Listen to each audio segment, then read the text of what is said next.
Welcome everyone, তোমাদের সকলকে স্বাগত। আমি সন্দীপন স্যার। আজকে যে কোশ্চেনগুলো আলোচনা করব আজকের ক্লাসে, খুবই গুরুত্বপূর্ণ কোশ্চেন। আগামী দিনে আমাদের যে সমস্ত পরীক্ষাগুলো রয়েছে সেই পরীক্ষার জন্য গুরুত্বপূর্ণ কিছু কারেন্ট অ্যাফেয়ার্সের কোশ্চেন আমি তোমাদের সঙ্গে আলোচনা করব। ফার্স্ট কোশ্চেন তোমরা দেখো স্ক্রিনে রয়েছে কি, which terror organisation were linked to the 9 high-value terror launchpad destroyed in the Indian style। আমরা জানি কিছুদিন আগে অপারেশন সিন্দুর, যার মাধ্যমে পাকিস্তানে, অর্থাৎ ভারত পাকিস্তানের যে সীমান্ত এরিয়া, পাকিস্তানের ভেতরে, অর্থাৎ যেখানে জঙ্গি প্রশিক্ষণ দেয়া হয়, সেই সমস্ত লঞ্চ প্যাডগুলোকে ধ্বংস করে দেওয়া হয়েছিল। তো তার জন্য একটা অপারেশন হয়েছিল। সেই অপারেশনের নামটা কি মনে রাখবে, অপারেশন সিন্ধুর। তো এখানে আমাদের যে কোশ্চেনটা রয়েছে, কোশ্চেনটা কি বলছে, হুইচ টেরর অর্গানাইজেশন, অর্থাৎ কোন টেরর গ্রুপের অর্গানাইজেশনগুলোকে তোমার গুড়িয়ে দেওয়া হয়েছে বা ডিস্ট্রয় করে দেওয়া হয়েছে। তো মনে রাখবে সেই সংস্থার নামগুলো কি কি, লস্করি তৈবা, জৈশ ই মোহাম্মদ এবং হিজবুল মুজাহিদিন। এই তিনটি সংস্থার যে জঙ্গি প্রশিক্ষণ কেন্দ্র, সেগুলোকেই ধ্বংস করে দেওয়া হয়েছে রিসেন্টলি। এবার এখানে কোশ্চেন হয়, এই অর্গানাইজেশনগুলো কোথাকার? মনে রাখবে পাকিস্তানের এগুলো এক একটা অর্গানাইজেশন। পরীক্ষা এগুলোর উপরে কোশ্চেন কিন্তু থাকে, ঠিক আছে? তাহলে এবার যদি কোশ্চেন হয়, এই যে লস্করি তৈবা, এই সংস্থাটা কোন সময়ে মোটামুটি একটা কাজ শুরু করেছিল? মনে রাখবে 85-86-এ এরা এদের কাজ শুরু করে, মানে জঙ্গিমূলক যে কার্যাবলী সেই সময় এরা শুরু করেছিল। আর জৈশ ই মোহাম্মদ, যার কথা আমরা বলছি, এরা 2000 সালে এদের অপারেশন স্টার্ট করেছিল। আর হিজবুল মুজাহিদিন মনে রাখবে 1989 সালে, ঠিক আছে? এগুলো থেকেও কোশ্চেন দেয়, তোমাকে একটা কোনো জঙ্গি সংগঠনের নাম বলে দিতে পারে, এরা কোথাকার সংস্থা, এটাও কিন্তু পরীক্ষায় দিয়ে থাকে কোশ্চেন, মনে রাখবে এগুলো। আর এদেরকে যে ধ্বংস ডিস্ট্রয় করা হয়েছিল কোন অপারেশনের মাধ্যমে? মনে রাখবে অপারেশন সিন্ধু। রিসেন্টলি ভারত সরকার আরেকটি অপারেশন করেছে, এই অপারেশনের নামটা কি? মনে রাখবে সিন্ধু। এই অপারেশনটা কিসের সঙ্গে যুক্ত ছিল? তাহলে মনে রাখবে ইরান এবং ইসরায়েল থেকে, অর্থাৎ ভারতীয়দেরকে উদ্ধার কার্যের জন্য, অর্থাৎ প্রায় 1700 ভারতীয় বাসিন্দাকে ইরান এবং ইসরায়েল থেকে রেস্কিউ করবার জন্য ভারত সরকার এই অপারেশনটা করেছিল। এটারই নাম কি? অপারেশন সিন্ধু। খুব ভালো করে এটা মাথায় রেখো। এছাড়াও রিসেন্টলি ইরান ইসরায়েলের উপর যে আক্রমণ করেছে, ইসরায়েল ইরানের উপরে যে আক্রমণ করেছে, এবং আমেরিকা ইরানের উপর যে আক্রমণ করেছে, এই অপারেশনগুলো কিন্তু ভালো করে মনে রাখবে। এগুলো থেকে কিন্তু পরীক্ষায় কোশ্চেন আসতে পারে। যেমন ইউএসএ যদি বলা হয় ইরানের উপর যে আক্রমণ করেছিল, তো সেই অপারেশনটার নাম কি ছিল? মনে রাখবে মিডনাইট মিডনাইট হ্যামার, এই অপারেশনটার নাম ছিল, ঠিক আছে? মিডনাইট হ্যামার, এটা হলো ইউএসএ ইরানের উপর যে আক্রমণটা করে। তেমনি ইরান ইসরায়েলের উপর যে আক্রমণ করেছিল, সেই অপারেশনের কি নাম ছিল? তার নামটা মনে রাখবে ট্রু প্রমিস। ওকে, ট্রু প্রমিস 3, এটা ছিল তোমার এই অপারেশনের নাম। অর্থাৎ ইরান যে ইসরায়েলের উপর আক্রমণ করেছিল, খুব মনে রাখবে ভালো করে।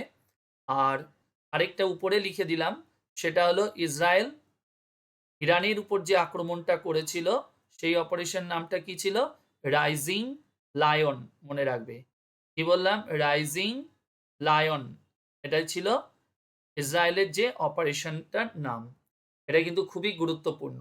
এগুলো হলো তোমার ইন্টারন্যাশনাল এক একটা অপারেশন, যেগুলো কি কাজের জন্য হয়েছে, এগুলো কিন্তু তোমার পরীক্ষার সময় কোশ্চেন দিতে পারে। তোমাকে এরকম কোশ্চেন দিতে পারে যে অপারেশন রাইজিং লায়ন এটি তোমার কিসের সঙ্গে যুক্ত ছিল? তাহলে এবার আমাদের বলতে হবে এটা কিসের সঙ্গে যুক্ত ছিল। তাহলে এটা কিসের সঙ্গে? ইসরায়েল তোমার যে আক্রমণটা করেছিল ইরানের উপরে, তারই নাম, অপারেশনের নামটা দেওয়া হয়েছিল রাইজিং লায়ন। ওকে, এবার আসবো আমরা আমাদের পরের কোশ্চেনে। তাহলে কি নাম বললাম? Rising lion. এটা ভালো করে মাথায় রেখো। এবার আসি আমরা নেক্সট কোশ্চেনে। নেক্সট কোশ্চেনটা দেখো আমাদের কি রয়েছে। নেক্সট কোশ্চেনে বলেছে, what is the projected value of bilateral trade between India and the UK by 2030? অর্থাৎ ভারত এবং তোমার মনে রাখবে ইউকের মধ্যে যে ব্যবসায়িক পরিমাণ বর্তমানে যেটা রয়েছে, যেটা কিনা 2030 সালে সেটা বাড়িয়ে কত করা হবে, সেটাই তোমার এখানে উল্লেখ করা হয়েছে। মনে রাখবে বর্তমানে ভারত এবং ইউকের মধ্যে ব্যবসার যে পরিমাণ, সেই পরিমাণটা হলো 60 বিলিয়ন ইউএসডি, যেটাই কিনা 2030 সালের মধ্যে বাড়িয়ে কত করা হবে টার্গেট নেওয়া হয়েছে। মনে রাখবে 120 বিলিয়ন, অর্থাৎ 120 ইউএস ডলার, অর্থাৎ 120 বিলিয়ন ইউএসডি, যেটাই তোমার টার্গেট নেওয়া হয়েছে। কত সালের মধ্যে? বললাম 2030 সালের মধ্যে এটা করা হবে। এবার এখানে কোশ্চেন হতে পারে, এই যে ব্রিটেনের এই মুহূর্তে যদি বলা হয় প্রাইম মিনিস্টার কে রয়েছে, মনে রাখবে খুবই গুরুত্বপূর্ণ, আমাদের দেশের প্রধানমন্ত্রী ব্রিটেন সফরেও গিয়েছেন রিসেন্টলি এই ব্যবসায়িক চুক্তির জন্য। তো ব্রিটেনের যদি প্রাইম মিনিস্টারের নাম বলা হয়, তাহলে মনে রাখবে কের স্টারমার, ইনি হলেন ব্রিটেনের প্রধানমন্ত্রী। আর নেক্সট যদি বলা হয়, এই যে ভারতের প্রধানমন্ত্রী যে ব্রিটেন সফরে গেছে, তো সেখানে বেশ কিছু ব্যবসায়িক চুক্তি কিন্তু অনুষ্ঠিত হবে, এবং এই যে ব্যবসার যে পরিমাণ 2030 সালের মধ্যে এটাকে যে ডবল করা হবে, এই আলোচনাটা আমাদের গত বছর G20 সম্মেলন থেকে শুরু হয়েছিল, এবং যে আলোচনাটা এবং রিসেন্টলি কার্যকর হয়েছে। তো যেটাই আমাদের দুটি দেশের বিজনেসের পরিমাণটাকে 2030-এর মধ্যে যেটা বাড়ানো হবে, এটাই তোমার টার্গেট নেওয়া হয়েছে। পরের কোশ্চেনে আসি। Following a UK Supreme Court ruling in April 25, which cricket board updated its eligibility criteria to exclude transgender women from all tiers of women's cricket? অর্থাৎ ইউকের যে সুপ্রিম কোর্ট, তারা কিনা রিসেন্টলি কি ঘোষণা করেছে, তারা তাদের দেশের যে ক্রিকেট বোর্ডে, অর্থাৎ মহিলাদের যে বিভিন্ন টায়ারের যে ক্রিকেট হয়, অর্থাৎ ওডিআই বা T20 বা টেস্ট, এই ধরনের ক্রিকেট থেকে তোমার ট্রান্সজেন্ডারদেরকে এক্সক্লুড করা হবে, ট্রান্সজেন্ডার ওমেনদের, অর্থাৎ তাদেরকে আগামী দিনে এই ধরনের কোনো খেলাতে নেওয়া হবে না। যেটাই তোমার কোন ক্রিকেট বোর্ডকে তোমার রিসেন্টলি অর্ডার দিয়েছে? মনে রাখবে England and Wales cricket board, তারা দিয়েছে, ইউকের সুপ্রিম কোর্ট অর্ডার দিয়েছে। এবার আসবো পরের কোশ্চেনে। Recently the RBI impose A monetary penalty of 1,72,80,000 on which bank for non-compliance with regulatory norms in 25। অর্থাৎ 2025 সালে আরবিআই রিসেন্টলি একটি ব্যাংককে 1,72,80,000 টাকা তোমার জরিমানা করেছে। এর পেছনে বেশ কিছু কারণ, তারা আরবিআই যে গাইডলাইন ফলো করেনি মেনলি, সেই কারণে এটা করা হয়েছে। তো সেটা কোন ব্যাংকে এই জরিমানাটা করেছে আরবিআই? মনে রাখবে এসবিআই কে। এছাড়াও রিসেন্টলি এসবিআই ছাড়াও আরেকটি ব্যাংকে জরিমানা করেছে, সেটা কোন ব্যাংক? সেটা মনে রাখবে জানা স্মল ফিনান্স ব্যাংক। এদেরকেও তোমার রিসেন্টলি আরবিআই থেকে 1 কোটি টাকা জরিমানা করা হয়েছে। আর এই যে এই ব্যাংকটার কথা আমরা বলছি, জানা স্মল ফিনান্স ব্যাংক, এই ব্যাংকটা কবে তৈরি হয়েছে? এস্টাবলিশড হয়েছিল 2018, এবং এই ব্যাংকের সদর দপ্তর কোথায়? মনে রাখবে বেঙ্গালুরু, এখানে হলো এদের হেডকোয়ার্টার। ওকে, আর কি মনে রাখবে, এই যে বিভিন্ন এসবিআই ধরো যে ট্যাগলাইন যেগুলো আমরা বলে থাকি, যেমন with you all the way, তারপরে বলছে a bank of the common man, তারপরে আছে পিওর ব্যাংকিং নাথিং এলস, তারপরে আছে the banker to every Indian. এগুলো কি? এগুলো হলো এসবিআই এর তোমার ট্যাগলাইন, ঠিক আছে, তারা ব্যবহার করে থাকে। এবার আসি পরের কোশ্চেনে। পরের কোশ্চেনটা কি বলেছে? What is the total volume of water allocated in the Tapti basin mega recharge project? অর্থাৎ তাপ্তি বেসিন যে মেগা রিচার্জ প্রজেক্ট, যে প্রজেক্টে কোন রাজ্য কতটা পরিমাণ জল পাবে তার একটা সিদ্ধান্ত নেওয়া হয়েছে। তো এখানে মেনলি দুটো রাজ্য পাবে, একটা হলো মধ্যপ্রদেশ, আরেকটা হচ্ছে তোমার মহারাষ্ট্র। এই দুটি রাজ্যকে এই জলটা বরাদ্দ করা হয়েছে। এবং মনে রাখবে মহারাষ্ট্র, তাহলে এখানে একটু এক্সট্রা ইনফরমেশনে যদি বলা হয় মধ্যপ্রদেশের মুখ্যমন্ত্রী কে আছে এই মুহূর্তে, তাহলে মনে রাখবে মোহন যাদব, ইনি হলেন এখানকার সিএম। আর যদি বলা হয় মহারাষ্ট্রের কে আছে, দেবেন্দ্র ফাডনাবিস। কি নাম? দেবেন্দ্র ফাডনাবিস, ইনি হলেন মহারাষ্ট্রের বর্তমান সিএম বা চিফ মিনিস্টার পোস্টে তোমার রয়েছে দেবেন্দ্র ফাডনাবিস।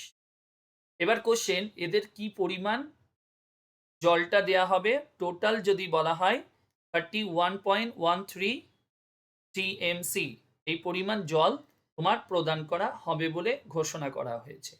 তার মধ্যে মহারাষ্ট্রের যে শেয়ার, অর্থাৎ মহারাষ্ট্রকে যে পরিমাণ জল দেওয়া হবে সেটা হলো 19.36 টিএমসি, এবং মধ্যপ্রদেশকে কতটা পরিমাণ জল দেওয়া হবে? মনে রাখবে 11.76, এই পরিমাণ জল তোমার প্রদান করা হবে। কোন চুক্তিতে হয়েছে? মনে রাখবে তাপ্তি বেসিন মেগা রিচার্জ প্রজেক্টে তাদেরকে এতটা পরিমাণ করে জল প্রদান করা হবে বা দেওয়া হবে। নেক্সট কোশ্চেনে দেখো কি রয়েছে, the Kannada language Indian writer activist and lawyer who has been awarded international Booker prize for Heart Lamp, a selection of short story translated by Deepa Bhasthi.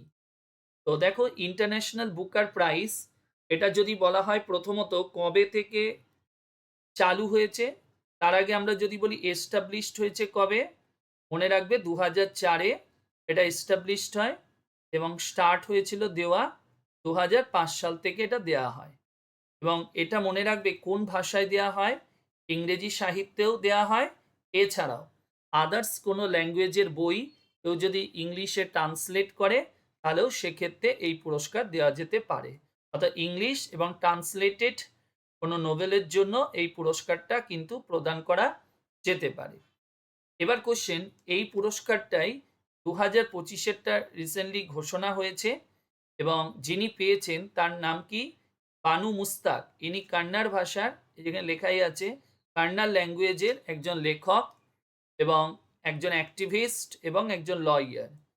তো তারই বইটিকে যিনি ইংলিশে ট্রান্সলেট করেছেন ওনার নামটা কি? দীপা ভাস্তি। এবং কি নাম দেওয়া হয়েছে? Heart lamp. তো এই হার্ট ল্যাম্প বইটির জন্য বানু মুস্তাক এবং দীপা ভাস্তি দুজনকেই এই পুরস্কারটা তোমার প্রদান করা হয়েছিল। আর এই ইন্টারন্যাশনাল বুকার প্রাইজ যদি বলা হয় প্রথম ভারতীয় কে পেয়েছে, অর্থাৎ ফার্স্ট ইন্ডিয়ান যদি আমরা বলি, তাহলে মনে রাখবে গীতাঞ্জলি শ্রী। কি নাম বললাম? গীতাঞ্জলি শ্রী, তিনি প্রথম পেয়েছিলেন এই বইটি। আর ইনি যে হিন্দি বইটি লিখেছিলেন তার নাম ছিল রেত সমাধি, আর তারই এই বইটিকে যিনি ইংলিশে অনুবাদ করেছেন এই রেত সমাধি বইটিকে, তার নাম ছিল টম অফ স্যান্ড। বইটির নাম হচ্ছিল টম অফ স্যান্ড। তো সেটা কে করেছেন? মনে রাখবে আমেরিকার একজন রাইটার ডেজি রকওয়েল। তো প্রথম ভারতীয় যদি বলা হয় ইন্টারন্যাশনাল বুকার প্রাইজ কে পেয়েছে? গীতাঞ্জলি শ্রী। তার বইটির নাম ছিল রেদ সমাধি। তিনি যে ভাষায় লিখেছিলেন হিন্দিতে, ওটাকে ইংলিশে অনুবাদ করেছে ডেজি রকওয়েল। কি নাম? Tomb of Sand. ওরা মানে ইন্টারন্যাশনাল বুকার যে সংস্থা, এরা কোন বইটাকে নেবে? রেদ সমাধি হবে না, আমি বলেছি ওরা ইংলিশটাকেই নেবে। যেমন এখানে হার্ট ল্যাম্পটাকে নেওয়া হয়েছে, তেমনি এখানে রেদ সমাধিকে নেওয়া হবে না। অ্যাকচুয়ালি রেদ সমাধির গল্পটাকে ইংলিশে অনুবাদ করে নাম দেওয়া হয়েছে টম অফ স্যান্ড। ওরা এই টম অফ স্যান্ডকেই নির্বাচিত করেছে। তাহলে গীতাঞ্জলি শ্রী কোন বইটার জন্য পেয়েছে? Tomb of sand. আর ডেজি রকওয়েল ট্রান্সলেটর, ইনিও টম অফ স্যান্ডের জন্য এই পুরস্কার পেয়েছেন। তো প্রথম ভারতীয় ইন্টারন্যাশনাল বুকার কে পেয়েছে? গীতাঞ্জলি শ্রী। আর বানু মুস্তাক হলো সেকেন্ড। আর যদি কোশ্চেন হয় শুধু বুকার প্রাইজ প্রথম কে পেয়েছে, মানে সিঙ্গেল যদি আমরা বুকার প্রাইজ বলি, এটা আলাদা পুরস্কার আর ইন্টারন্যাশনাল বুকার আলাদা। তো সিঙ্গেল যদি বুকার প্রাইজ কে পেয়েছে প্রথম? অরুন্ধতী রয়, তিনি পেয়েছিলেন। কবে পেয়েছিল? 97-এ। আর বইটার নাম কি ছিল? মনে রাখবে, the god of small things. এই বইটির জন্য অরুন্ধতী রায় বুকার প্রাইজ পেয়েছিলেন প্রথম ভারতীয় হিসাবে 97। নেক্সট কোশ্চেনে দেখো কি রয়েছে। Who has been given the additional charge as CMD of the Solar Energy Corporation of India? কি বলছি? Solar energy corporation of India after R K Gupta termination, মানে আর কে গুপ্তাকে রিমুভ করার পর এই পোস্টে যাকে অ্যাপয়েন্ট করা হয়েছে ওনার নামটা কি? মনে রাখবে, সন্তোষ কুমার সারেঙ্গি। এবং এই এসিসিআই এরা কিসের উপরে কাজ করে? সোলার নিয়ে এরা কাজ করে থাকে। তো এই অর্গানাইজেশন কবে তৈরি হয়েছিল? মনে রাখবে 2011 সালে, এবং এদের হেডকোয়ার্টার হলো তোমার নিউ দিল্লি। ওকে, তো এই হলো আজকের ক্লাস। আশা করি তোমরা বুঝতে পেরেছো। ভালো লাগে অবশ্যই ভিডিওটিকে শেয়ার করবে, কমেন্ট করবে, লাইক দেবে, আর নতুন হলে চ্যানেলটিকে সাবস্ক্রাইব করবে। সকলে ভালো থেকো। Bye, tata.